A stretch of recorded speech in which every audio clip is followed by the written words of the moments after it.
En 2006, la NASA a mis en orbite un petit satellite, le ST5, équipé d'une antenne à la forme tellement étrange, tellement biscornue en fait, qu'aucun ingénieur humain n'aurait pu la dessiner. Ouais, elle ressemble vraiment à une sorte de trombone tordu, un truc presque organique, quoi. C'est ça exactement. Et pour cause, elle n'a pas été conçue par un cerveau humain, mais par l'évolution darwinienne, enfin une évolution darwinienne simulée par une intelligence artificielle. Ah, c'est un exemple fascinant. Cet algorithme a littéralement testé, puis fait muter et enfin sélectionner des millions de formes possibles, jusqu'à trouver la structure parfaite pour capter les signaux dans l'espace. C'est fou. Et le plus dingue dans cette histoire, c'est que les ingénieurs de la NASA ne comprenaient pas tout à fait pourquoi cette forme précise fonctionnait si bien. Ils savaient juste qu'elle fonctionnait mieux que tout ce qu'ils avaient imaginé eux-mêmes. Et ça, c'est exactement le genre d'histoire qui suscite à la fois l'émerveillement et, soyons honnêtes, un profond vertige. Ah oui, totalement. C'est troublant. Et c'est la raison d'être de notre plongée d'aujourd'hui. Parce que l'intelligence artificielle est omniprésente. Dans nos téléphones, nos hôpitaux, la conception de nos satellites, bref, partout. Et face à ce torrent d'innovation, il y a une angoisse qui revient en boucle. La fameuse angoisse du remplacement. Voilà, est-ce que cette machine, qui est capable d'inventer des choses qui nous dépassent, va véritablement remplacer l'humain? Ou est-ce qu'elle n'est finalement qu'un outil statistique hyper sophistiqué qui nécessite plus que jamais notre supervision? Eh bien, c'est vraiment la grande problématique de notre époque. Et pour dépasser cette angoisse du remplacement, pour adopter une posture vraiment proactive, il faut absolument dissiper ce brouillard magique qui entoure la technologie. Donc démystifier le truc. Exactement. Le but, là, c'est pas de faire un cours magistral de mathématiques appliquées, hein. C'est d'ouvrir le capot de la machine. Tu sais, pour conduire une voiture tous les jours, t'as pas besoin de maîtriser la thermodynamique. Heureusement pour moi d'ailleurs. Ouais, pareil pour moi. Mais par contre, comprendre globalement comment le moteur réagit, à quoi servent les freins, le volant, c'est indispensable pour pas aller dans le mur. Bon, décortiquons un peu tout ça. Parce que pour comprendre comment on conduit cette machine, il faut d'abord casser un mythe fondamental. Lequel? On entend constamment les mots algorithme et intelligence artificielle utilisés comme de parfaits synonymes. Mais concrètement, qu'est-ce qui sépare le simple algorithme d'une véritable IA? Au niveau le plus basique, il n'y a pas de rupture magique, hein. Tout ça, au fond, ça reste du code informatique. D'accord. Mais l'approche est radicalement différente. Un algorithme classique, c'est comme une recette de cuisine. Ok. Une liste d'instructions. C'est ça. Une séquence d'instructions très stricte, genre si la condition A est remplie, alors fais B, sinon fais C. C'est parfait pour, je sais pas, calculer des impôts ou trier des fichiers par ordre alphabétique. Des tâches très carrées, quoi. Exactement. L'IA, en revanche, elle intervient quand le problème devient beaucoup trop complexe, trop ambigu en fait pour qu'un humain puisse écrire toutes les règles à la main. Donc si je comprends bien, au lieu d'écrire la recette, on crée un programme qui est capable d'inventer sa propre recette à partir des ingrédients qu'on lui donne. C'est exactement l'idée derrière ce qu'on appelle le machine learning, donc l'apprentissage automatique, et sa forme plus poussée, le deep learning, l'apprentissage profond. Ouais, on entend beaucoup ce terme. Au lieu de programmer des règles, on programme une capacité d'apprentissage. Alors là, attends. C'est là que j'ai besoin qu'on s'arrête une seconde. Parce que dans ces concepts d'apprentissage profond, on tombe inévitablement sur un terme, le fameux réseau de neurones. Ah, le mot qui fait peur. Ben oui, et je dois avouer que ce vocabulaire très anthropomorphique, ça me chiffonne pas mal. Est-ce que le fait de parler de neurones, ça crée pas de fausses attentes? Ça donne presque l'illusion que la machine possède un cerveau biologique, qu'elle pense comme nous. Ce qui est fascinant ici, c'est que ces termes de neurones ou de synapses, ce ne sont que des métaphores. Juste des images alors. Oui, pour désigner de pures fonctions mathématiques. Il n'y a aucune entité physique, aucune petite cellule dans la machine. Ce sont juste des nœuds de calcul dans un immense réseau de probabilités. La machine ne raisonne absolument pas, elle ne réfléchit pas, elle calcule. Elle calcule. D'accord. Bon, mais alors comment un simple calcul mathématique permet de différencier, par exemple, la photo d'un chien de celle d'un chat? Je veux dire, si la machine n'a pas d'yeux, comment elle peut voir des moustaches ou des oreilles pointues? C'est là qu'intervient une étape cruciale qu'on appelle la vectorisation. La vectorisation? Oui. Un ordinateur, ça ne perçoit pas la lumière, ni les formes, ni les couleurs. Ça ne digère que des nombres. Donc, la toute première chose que fait le système, c'est de prendre l'image du chat, de la découper en milliers de minuscules pixels Ok. et de transformer les couleurs de ces pixels en une très longue liste de valeurs numériques.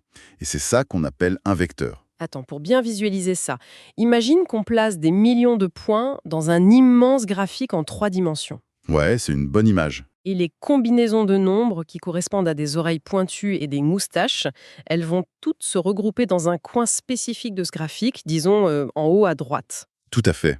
Et les nombres qui correspondent à des oreilles pendantes de chiens, ils vont s'agglutiner dans un autre coin, genre en bas à gauche. Et l'intelligence artificielle, au fond, elle ne fait que tracer une ligne mathématique au milieu de cet espace pour séparer les deux amas. C'est une excellente façon de le visualiser. C'est exactement ça. Le réseau de neurones ajuste ses équations étape par étape jusqu'à trouver la frontière mathématique parfaite, celle qui sépare proprement l'amas de points chat de l'amas de points chien.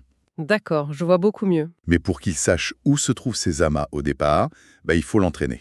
Et c'est là qu'on aborde les différentes méthodes d'apprentissage. Justement, parlons-en de ces méthodes.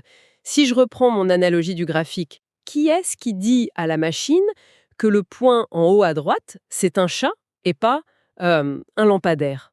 Dans la méthode la plus classique, ce qu'on appelle l'apprentissage supervisé, ce sont les humains. Des vrais gens derrière leurs écrans. Oui, des milliers de travailleurs qui annotent minutieusement les données. On fournit à l'algorithme des dizaines de milliers d'images étiquetées chat et des dizaines de milliers d'images étiquetées chien. La machine ingère ces étiquettes et elle ajuste ses calculs en conséquence. C'est comme lui donner un manuel d'exercice avec les corrigés à la fin, en fait. C'est exactement ça. Par exemple, si on veut cibler une publicité, on lui fournit 30 profils très détaillés et étiquetés jeunes gamers et 30 profils étiquetés baby boomers. D'accord. La prochaine fois qu'un nouveau profil se connecte, la machine regarde où ces données se placent sur le graphique et, hop, elle le classe automatiquement dans la bonne catégorie. Mais attends, ça me semble être un travail titanesque. On ne peut pas étiqueter manuellement toutes les données d'Internet, c'est humainement impossible. C'est impossible, oui, t'as raison. Et c'est pour ça que l'apprentissage non supervisé, qu'on appelle aussi le clustering, est une véritable révolution. Et ça marche comment, sans les étiquettes? Dans ce scénario, on ne donne aucun corrigé. On déverse, disons, 1 million de profils de consommateurs en vrac dans la machine, sans la moindre étiquette. Et on demande à l'algorithme, Débrouille-toi. voilà, on lui dit trouve par toi-même s'il existe des amas, des regroupements naturels dans ces données. Trouve des liens qui sont complètement invisibles pour nous. Je pense à Netflix, par exemple. Ouais, très bon exemple. Ils ne disent pas forcément à l'algorithme, ça c'est une comédie romantique des années 90. Ils laissent l'IA analyser qui regarde quoi, à quelle heure, avec quelle fréquence. Tout à fait. Et l'IA pourrait révéler des corrélations étonnantes, genre le fait qu'il existe un sous-groupe très spécifique de gens, disons des hommes de 40 à 50 ans, citadins, qui ont la particularité de toujours appeler le support technique avant de finaliser un achat en ligne. Ah oui, le genre de truc super précis. C'est une typologie qu'un humain n'aurait probablement jamais eu l'idée de chercher. Parce que notre cerveau humain, il peut pas traiter 1 million de variables en même temps, c'est normal. Exactement. Ce qui nous ramène d'ailleurs à notre antenne de satellite de la NASA du début, ce n'était ni de l'apprentissage supervisé, ni du non supervisé. C'était encore une autre méthode. Voilà. Absolument, c'était un algorithme génétique. C'est une approche qui s'inspire de la biologie évolutive. En fait, on donne un objectif clair à la machine. Par exemple, capter un signal radio avec le maximum d'efficacité. Ok. L'algorithme va générer aléatoirement une première génération de modèles d'antennes. Évidemment, au début, la plupart sont des échecs cuisants. Des trucs qui marchent pas du tout. Voilà. Mais la machine repère les quelques-unes qui performent légèrement mieux que les autres. Elle les sélectionne, elle les combine, elle y ajoute de petites mutations aléatoires dans le code, et elle génère une deuxième génération. Et on répète le cycle des dizaines de milliers de fois. C'est ça. Et à chaque génération, seules les solutions les plus aptes survivent. C'est vraiment Darwin dans un ordinateur. Mais ça soulève une interrogation. Si la machine apprend en ajustant ses paramètres sur des millions d'exemples ou de générations, qu'est-ce qui se passe si on la laisse s'entraîner trop longtemps ou sur un jeu de données trop petit? Elle finit par devenir infaillible. Ah, eh bien, c'est tout le contraire. On tombe dans ce qu'on appelle l'overfitting, le surapprentissage. Et ça, c'est le cauchemar absolu des ingénieurs. Ah bon? Pourquoi? Si on entraîne trop intensément un modèle sur un petit jeu de données, l'algorithme va commencer à apprendre par cœur les moindres détails de ces données spécifiques, y compris le bruit de fond, les petites anomalies ou même les erreurs. Il devient trop scolaire, en quelque sorte. Voilà, et en faisant ça, il perd totalement sa capacité à généraliser quand on lui présente des données nouvelles. J'adore cette notion parce qu'elle est hyper humaine finalement. C'est exactement comme un étudiant qui panique la veille d'un examen. Comment ça? Bah, au lieu de comprendre les concepts de physique, par exemple, il apprend par cœur les annales des 10 dernières années, virgule par virgule. Ah oui, je vois très bien le genre. Et le jour de l'épreuve, si le prof change ne serait-ce qu'un seul mot dans l'énoncé du problème, l'étudiant s'effondre. Parce qu'il n'a rien compris aux lois de la physique, il a juste mémorisé un motif très précis. L'analogie est parfaite, vraiment. Un modèle d'IA en situation de surapprentissage, il va fonctionner à 100% sur ses données d'entraînement, mais il va échouer lamentablement dans le monde réel. Parce que le monde réel est imprévisible. Absolument. Le monde réel est chaotique. Il produit continuellement des situations inédites. C'est pour cette raison que la qualité, la diversité et surtout la représentativité des données valent bien plus que leur simple volume. Très bien, donc si je résume, on a une machine qui excelle à placer des points sur des graphiques en 3D, à trouver des modèles cachés et à éviter d'apprendre bêtement par cœur. C'est un bon résumé. Mais là, il y a une friction énorme dans mon esprit. Vas-y, dis-moi. Si ce système ne fait que tracer des lignes entre des amas de nombres, comment diable est-ce qu'il parvient aujourd'hui à écrire des poèmes super poignants, à résumer des textes ultra complexes ou à tenir une conversation super fluide avec moi? Eh bien, le pont entre ces calculs statistiques et le langage humain, ça s'appelle le NLP, le traitement automatique du langage naturel. D'accord. Mais une rupture architecturale majeure s'est produite assez récemment. C'est l'invention des modèles dits Transformers. C'est le fameux T de ChatGPT. Et comment ça fonctionne un transformer sans nous noyer dans le code pur? Le coup de génie des Transformers, c'est ce qu'on appelle le mécanisme d'attention. Auparavant, les anciens algorithmes lisaient les phrases mot par mot, bêtement, de gauche à droite. Comme nous, on lit un livre. Oui, mais le problème, c'est qu'ils oubliaient le début de la phrase une fois arrivés à la fin. Le transformer, lui, il observe la phrase dans sa globalité, d'un seul coup. Ah, il a une vue d'ensemble. Exactement. Il calcule statistiquement quels mots prêtent attention aux autres mots, peu importe leur position dans la phrase. Il comprend par exemple que, dans l'expression « la banque de la rivière », le mot « banque » est fortement relié au mot « eau », alors que dans « la banque a gelé mes comptes », le mot « banque » est relié à « finance ». C'est là que ça devient vraiment intéressant. Parce que la machine a ingéré une quantité de texte tellement colossale, je veux dire tout Wikipédia, des millions de livres, quasiment tout le web public. Oui, des milliards et des milliards de mots. Donc, elle a cartographié les probabilités de chaque mot par rapport à chaque autre mot existant. C'est ça. Quand je lui pose une question, en fait, elle ne réfléchit pas à la réponse. Elle calcule simplement, avec une précision inouïe, quel est le mot statistiquement le plus logique qui devrait suivre le précédent. C'est exactement cela. C'est une prouesse mathématique prédictive impressionnante. Mais la fluidité est telle que notre cerveau humain est complètement dupé. On se fait avoir. Totalement. Nous sommes biologiquement programmés pour prêter une forme de conscience à tout ce qui maîtrise le langage. Et d'ailleurs, cela nous ramène au célèbre test de Turing des années 50. Celui qui dit que si on ne peut pas faire la différence entre une machine et un humain en discutant, la machine est dite intelligente. Voilà, c'est ça. Sauf qu'aujourd'hui, n'importe quel modèle de langage un peu sérieux passe ce test de Turing avant même le petit déjeuner. C'est clair, donc ça veut dire qu'il faut repenser notre propre définition de l'intelligence. Complètement. Et je crois que pour briser cette illusion de conscience dont tu parles, il n'y a rien de plus efficace que l'expérience de pensée de la chambre chinoise imaginée par le philosophe John Searle.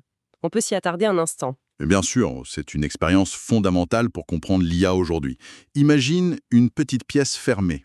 Ok, je l'ai. À l'intérieur, il y a une personne qui ne parle et ne lit absolument pas un seul mot de chinois. Rien du tout. Et à travers une fente dans la porte, on lui glisse des feuilles avec des questions écrites en caractères chinois.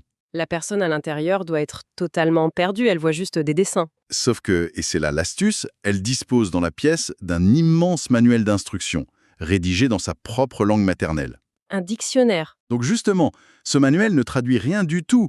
Il donne uniquement des règles de manipulation visuelle.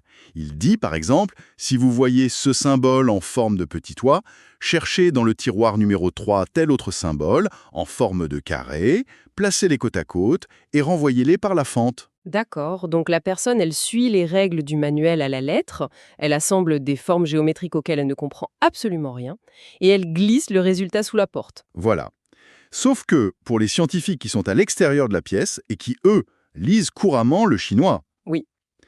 la réponse qui sort est syntaxiquement et sémantiquement parfaite. Ah oui, donc eux, ils se disent la personne à l'intérieur parle un chinois impeccable. C'est ça, alors que la personne à l'intérieur, elle n'a toujours aucune idée de ce dont elle vient de parler, elle n'a fait que manipuler des symboles selon un livre de règles, eh bien c'est exactement, mais vraiment exactement, le fonctionnement d'un grand modèle de langage. Ça remet bien les choses en perspective. Il manipule des vecteurs numériques selon des règles probabilistes d'une complexité vertigineuse, certes, mais il est totalement dépourvu d'intention, de conscience ou de la moindre compréhension du monde qu'il décrit. C'est vertigineux parce que ça brise instantanément le mythe de Skynet ou du robot Terminator qui veut prendre le pouvoir. Ouais, on en est très très loin. Il n'y a pas d'esprit, pas d'âme dans la machine. Mais d'un autre côté, cette capacité d'imitation parfaite a un côté extrêmement sombre. C'est-à-dire, Si la machine peut imiter la grammaire et la logique du langage sans rien y comprendre, elle peut aussi imiter la réalité visuelle de la même manière. Et c'est là qu'on entre de plein pied dans l'ère des deepfakes. les deepfakes, oui. Ils utilisent les mêmes principes de réseau de neurones génératifs pour synthétiser des images, de la vidéo, ou même cloner la voix humaine avec un réalisme indiscernable de la réalité. Et ça représente un défi sociétal sans précédent en matière de désinformation. L'exemple qui a frappé tous les esprits récemment, c'est cette fameuse photographie entièrement générée par IA du pape François.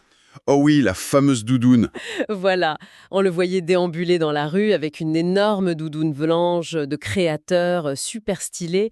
Et la texture du tissu, la lumière, tout était absolument parfait. L'image a fait le tour du monde en quelques heures. Et des millions de personnes l'ont prise pour argent comptant. Ça prête à sourire sur le moment, c'est sûr, mais l'implication derrière est terrifiante. Si nos yeux et nos oreilles ne peuvent plus distinguer le vrai du faux produit par des algorithmes, c'est le socle même de la preuve et de l'information qui vacille. C'est pour ça qu'il y a une urgence absolue en matière d'éducation à l'esprit critique face à la technologie. Il faut que les gens comprennent que la machine ne sait pas ce qu'elle crée, elle ne fait que répondre à une requête mathématique. Et ça amène un point central. Face à un outil qui est aussi puissant mais qui agit finalement comme un idiot savant, complètement aveugle à la réalité, comment est-ce qu'on s'assure qu'on le contrôle efficacement au quotidien, que ce soit au boulot ou à la maison? Eh bien, ça demande de nouvelles compétences. On ne tape plus simplement une recherche Google avec 2 mots-clés. On doit interagir avec la machine. C'est ce qu'on appelle le prompting, c'est ça? L'ingénierie de requête. Exactement. J'ai longtemps cru, comme beaucoup, qu'il suffisait de poser une question naturellement. Mais c'est faux. Si on veut qu'un modèle génératif soit vraiment utile et précis, il faut l'encadrer de manière ultra rigide. Donc, lui donner un cadre strict. Le prompt engineering, c'est vraiment l'art de canaliser les statistiques. Si tu donnes une consigne trop floue, l'algorithme va piocher beaucoup trop largement dans son espace probabiliste. Et c'est là qu'il se met à délirer. C'est là qu'il va halluciner, c'est-à-dire qu'il va inventer des faits complètement faux, mais il va te les formuler avec une assurance déconcertante. Pour éviter ça, il faut lui donner un rôle précis, définir son public cible, lui interdire explicitement d'utiliser certaines sources et restreindre son périmètre d'action. Et même quand on maîtrise parfaitement cette requête, il y a un principe de sécurité fondamental qui doit primer. Ce concept qu'on appelle le human in the loop, l'humain dans la boucle. C'est crucial. C'est l'idée que l'automatisation totale n'est pas et ne doit pas être le but ultime. L'IA reste l'assistant surdoué, on va dire, mais l'humain reste le superviseur en chef. Le domaine médical illustre cela à la perfection. Aujourd'hui, des modèles de reconnaissance d'images sont capables d'analyser des scanners ou des mammographies. Pour détecter des maladies. Oui, pour y déceler des micro-tumeurs avec une précision qui est parfois même supérieure à celle de l'œil d'un radiologue très expérimenté. C'est bluffant. Mais le système n'a jamais été conçu pour remplacer le médecin. Bien sûr que non. Parce que le système, il ne voit que des pixels. Il ne connaît pas le patient, il n'a pas accès à ses antécédents complexes ou à sa psychologie. Exactement. L'IA propose un diagnostic préliminaire. Elle entoure une zone suspecte en rouge sur l'écran. Mais à la fin, c'est l'humain qui décide. C'est le médecin qui croise cette info avec le contexte clinique global et qui annonce le diagnostic au patient. L'IA déblaye le terrain et l'humain tranche. Et maintenir cet équilibre, c'est d'autant plus important qu'il y a une tendance assez sournoise qui se développe en ce moment. C'est ce qu'on appelle le solutionnisme technologique. Ah, ce fameux mythe. Oui, c'est cette croyance naïve que, puisque l'IA est capable de trouver des modèles super complexes, elle va finir par résoudre, par magie, tous les problèmes structurels de l'humanité, de la pauvreté au changement climatique. C'est très réducteur. Et je suis profondément sceptique là-dessus. C'est vrai qu'on entend souvent que l'IA va optimiser nos réseaux électriques, gérer le trafic routier pour réduire les bouchons ou modéliser des matériaux pour capturer le carbone. Sur le papier, c'est fantastique. C'est génial sur le papier. Mais pour que cette intelligence calcule toutes ces merveilles, il faut des machines physiques. L'IA a faim d'énergie. Très très faim. Oui, et c'est le grand paradoxe environnemental de notre époque. Faire tourner un modèle linguistique gigantesque nécessite des fermes de serveurs de la taille de terrains de football, Rempli de serveurs qui tournent à plein régime. remplis de cartes graphiques empilées, les fameux GPU.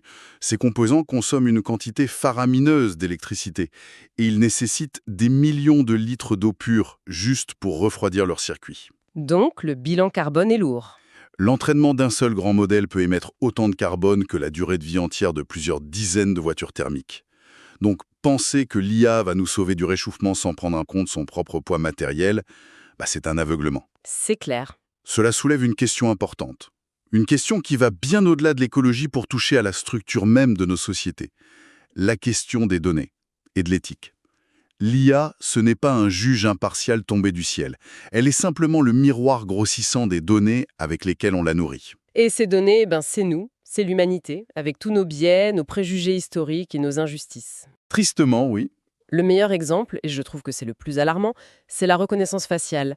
On a vu des systèmes policiers ou même des logiciels de recrutement qui fonctionnaient à merveille sur des visages d'hommes à la peau claire, Oui, des taux de réussite proches de 100%. mais qui se trompaient dramatiquement, ou pire, qui ne détectaient même pas les visages de femmes ou de personnes à la peau sombre. C'est fou d'en arriver là. Et ce n'est pas parce que l'algorithme a développé une conscience raciste ou misogyne, c'est juste parce que la base de données d'entraînement initial, qui a souvent été compilée à la va-vite par des ingénieurs caucasiens, elle contenait 80% de visages blancs. La machine ne peut apprendre que ce qu'on lui montre. Le modèle a tracé ses frontières mathématiques dans son graphique en 3D en fonction uniquement de ce qu'il a vu. S'il manque une catégorie de la population, dans les données, l'algorithme est mathématiquement aveugle à cette catégorie. Donc si la société est biaisée, l'IA encapsule et automatise ce biais à une échelle industrielle. C'est pour ça que l'audit permanent des données d'entraînement est devenu un enjeu véritablement démocratique. Alors, qu'est-ce que tout cela signifie au fond, si on essaye de rassembler un peu toutes les pièces du moteur qu'on vient d'inspecter ensemble? Je crois que le message central de notre exploration d'aujourd'hui, ce n'est ni un discours technophobe, ni une vision technophile béate. C'est plutôt un appel à un réalisme proactif. Totalement d'accord. L'IA est l'outil statistique et probabiliste le plus puissant que l'humanité ait jamais forgé. Mais ça reste un outil. Rien de plus. En comprendre les limites, savoir qu'elle ne pense pas, qu'elle hallucine, qu'elle consomme énormément d'énergie et qu'elle reproduit nos biais, c'est le seul moyen de ne pas en être la victime ou d'en devenir l'esclave. C'est le moyen d'en devenir le maître d'œuvre, en fait, de garder l'humain fermement au centre de la boucle de décision. Bien sûr, le champ d'exploration est encore vaste. Il y a encore tellement de choses à aborder, comme les batailles sur les droits d'auteur, ou ces nouvelles architectures, ou des IA multiples discutent entre elles pour résoudre des tâches de façon autonome.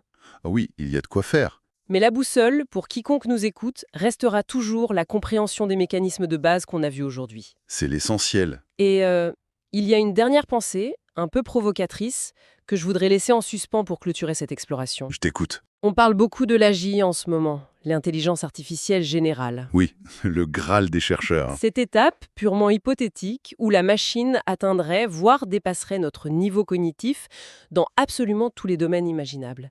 Si ce jour arrive, et que la machine parvient à automatiser parfaitement l'exécution de n'importe quelle tâche intellectuelle, analytique ou créative, Qu'est-ce qui nous reste ? voilà, le travail humain de demain ne reposera-t-il pas exclusivement sur le désir, l'irrationalité, le sens moral et l'empathie? Autrement dit, plus la machine deviendra, entre guillemets, intelligente, plus la seule compétence qui aura une véritable valeur, ce sera notre humanité pure. C'est une excellente réflexion. Ça nous pousse tous à réfléchir. Une pensée qu'on laisse en suspens pour stimuler l'esprit critique de tous ceux qui nous ont suivis aujourd'hui.